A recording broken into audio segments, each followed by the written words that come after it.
Je vais vous raconter une histoire qui est dans la Bible. On va pas lire, mais vous pouvez retrouver cette histoire dans 2 Samuel chapitre 12, l'histoire du roi David. Nous connaissons bien cette histoire. Cette histoire va illustrer ce message que le Seigneur m'a mis à cœur de transmettre. Pour ne point juger, afin que vous ne soyez point jugés. Et surtout, la manière dont vous jugez, la mesure que vous utilisez pour juger les autres, l'intensité. Oh my God.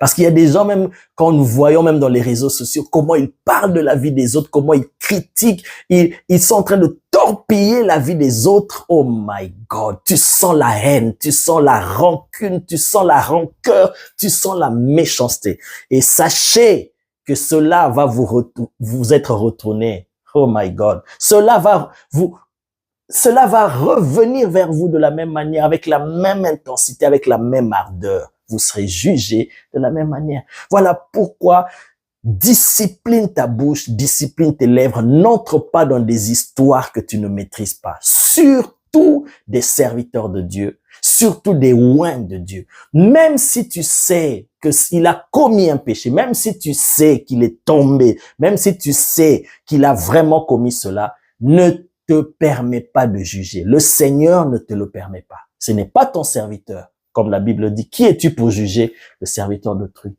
Laisse Dieu le juger. Laisse-le. Le roi David, il savait que Saül était déjà destitué. Il avait déjà perdu l'esprit, il avait perdu l'onction et que l'onction était sur lui. Mais en aucun jour, il n'a osé lever sa main contre loin. Il appelait toujours loin de l'Éternel.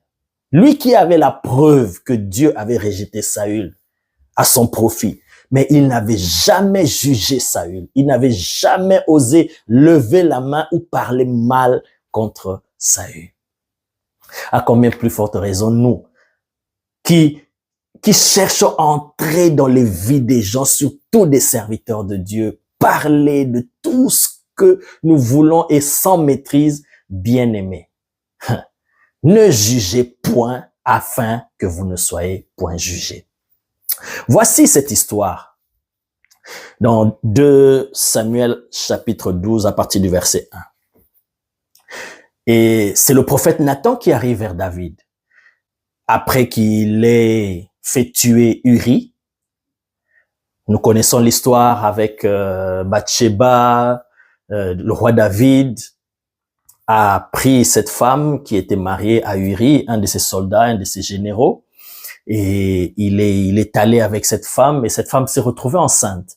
Alors le roi David était perdu, il a fait des stratégies pour faire revenir Uri de la guerre afin de lui faire porter la grossesse. Mais Uri, en tant que fidèle soldat loyal, il ne voulait pas de tout ça. Et le roi David, se voyant coincé, alors il a fait tuer en guerre. Et il a récupéré cette femme Bathsheba. Et il est resté tranquille. Bien-aimé, oh, le Seigneur est merveilleux. Le Seigneur envoie le prophète Nathan vers David avec une stratégie. Pourquoi? Parce que c'était la seule manière de récupérer David. Parce que le gouffre dans lequel le diable avait mis David au travers de cette histoire, c'était pour perdre David. Et si David est perdu définitivement, toute l'histoire de l'humanité qui repose sur le Messie qui allait sortir de David allait être anéantie. Donc c'était un coup fatal de l'ennemi. Et alors, David s'est retrouvé dans ce gouffre et il ne pouvait pas s'en sortir. Et il fallait une stratégie, il fallait une sagesse pour le faire sortir de là. Mais ce n'est pas le but de mon message. J'en parlerai parce que j'avais promis dans le programme de l'Académie Zoé, on aura une rubrique où on parlera des personnages bibliques et quand on parlera de David, arrivé à cette histoire, je vais décortiquer la profondeur du gouffre dans lequel David se trouvait. Et il fallait seulement cette stratégie pour faire sortir David de cela. Dieu est fort, Dieu est sage.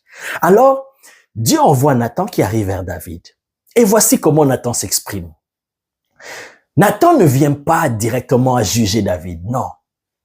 Nathan, il raconte une histoire. Il dit, ô roi, sa majesté, voici un événement qui vient de se passer dans la ville. Il y avait dans une ville 2 hommes. Il y a un qui était riche et l'autre pauvre. Et le riche avait des brebis, des bœufs en très grand nombre. Et le pauvre n'avait qu'une petite brebis qu'il entretenait avec soin. Vraiment, il prenait soin de sa brebis. Et un jour, un voyageur arrive dans la maison de l'homme riche. Alors, comme l'homme riche devait le recevoir, préparer, tout ça, malgré qu'il avait beaucoup de brebis, des bœufs, au lieu de prendre même une, ça n'allait rien changer dans sa richesse. Au lieu d'en prendre une là-bas pour préparer, pour apprêter pour son visiteur, comme il était fort, intouchable, puissant, il va prendre la seule brebis de l'homme pauvre pour apprêter et offrir à manger à son voyageur. Nathan n'a même pas fini l'histoire. David, la Bible dit, lisez dans la Bible, la colère de David s'enflamma violemment. Et il dit, quoi, il a osé faire ça? Cet homme sera puni. Il sera puni de mort parce qu'il a fait cela, il a osé faire cela. Cet homme mérite la mort. D'ailleurs même, sous la colère, il prononce un jugement en tant que roi. Il dit, mais d'ailleurs, il va même restituer 4 brebis à cet homme. Parce qu'il a osé agir comme ça. Et directement, le prophète dit, cet homme-là, c'est toi. Tu es cet homme-là. Ainsi parle l'Éternel.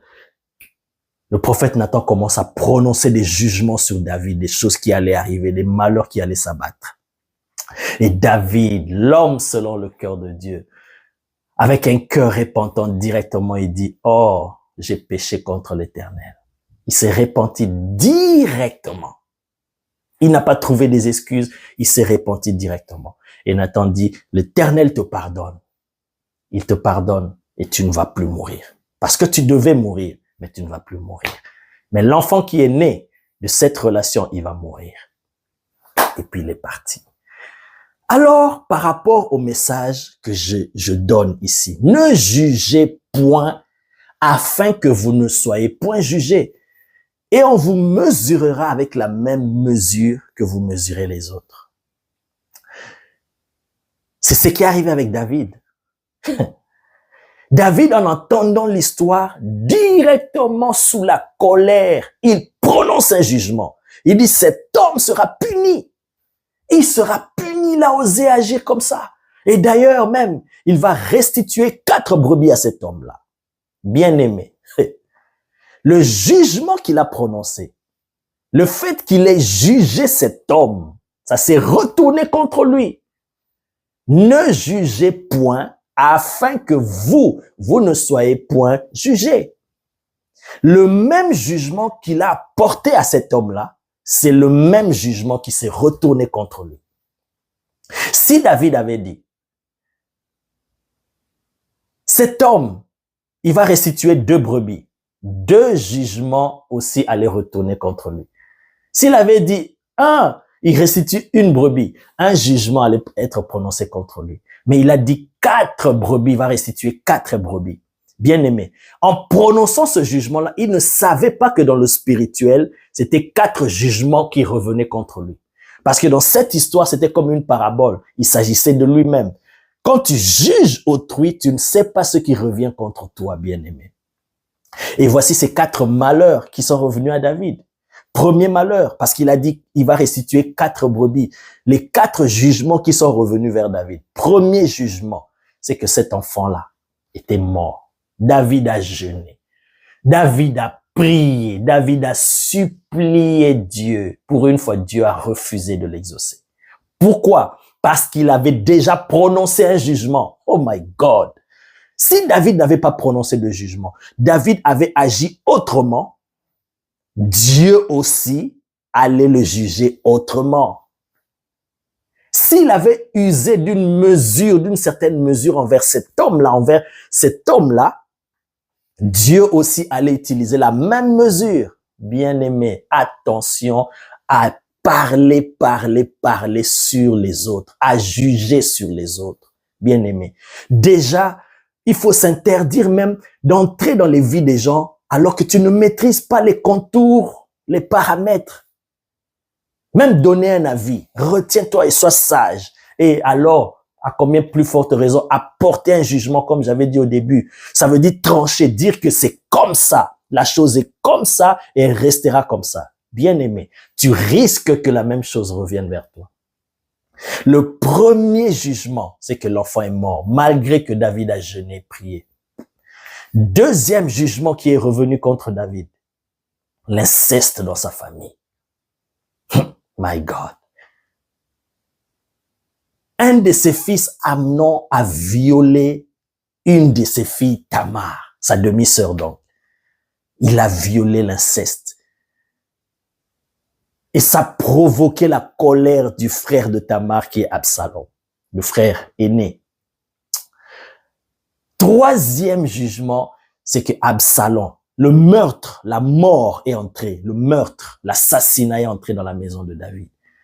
Troisième jugement, c'est que Absalom a tué son propre frère, son demi-frère, Amnon, qui avait violé sa sœur.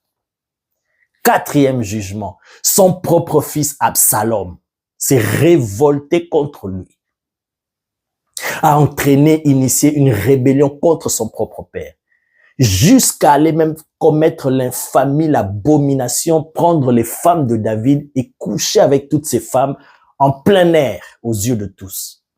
Vous voyez, David, sous la colère, il a prononcé un jugement, il a tranché, alors qu'il ne savait pas que ça retournait contre lui-même. Ne jugez point afin que vous ne soyez point jugés. Bien-aimés, quand j'entends les paroles du Maître, le Seigneur parle calmement. Il ne donne pas beaucoup d'explications.